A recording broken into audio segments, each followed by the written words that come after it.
રાજકોટમાં અવારનવાર આગની ઘટનાઓ સામે આવતી હોય છે। રાજકોટમાં આગની ઘટના સામે આવે ત્યારે ટીઆરપી ગેમ ઝોન અગ્નિકાંડની ઘટના યાદ આવી જાય। આ ઘટના બાદ શહેરમાં થોડા સમય માટે તંત્ર એક્શનમાં આવ્યું અને ફાયર સેફટીના સાધનો ચેક કરવા સહિતની કાર્યવાહી હાથ ધરી, પરંતુ શહેરમાં આગની ઘટનાઓ હજુ પણ અટકતી નથી।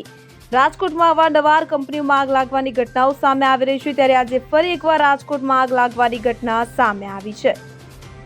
નાકરાવાડી નજીક વેફર નમકીન બનાવતી કેબીઝેડ કંપનીમાં એકાએક વિકરાળ આગ ભભૂકી ઉઠતા અફરાતફરીનો માહોલ સર્જાયો છે। આગ સવારના 9:30 વાગ્યાની આસપાસ લાગી હોવાનું કહેવાય છે। આ ઘટનાની માહિતી મળતા ફાયર વિભાગની 4 ગાડી ઘટના સ્થળે પહોંચી અને પાણીનો મારો ચલાવી આગ ઉપર કાબુ મેળવવાના પ્રયાસ કરી રહી છે। આગની આ ઘટનાનો વિડીયો પણ સામે આવ્યો છે, જેમાં જોઈ શકાય છે કે આગે આખી ફેક્ટરીને ઝપેટમાં લીધી છે। તેના ધુમાડાના ગોટે ગોટા 5 કિલોમીટર સુધી દેખાઈ રહ્યા છે। આગની ઘટનામાં હજુ સુધી જાનહાનિના સમાચાર સામે આવ્યા નથી, પરંતુ આગને કારણે કંપનીને મોટું નુકસાન થવા પામ્યું છે।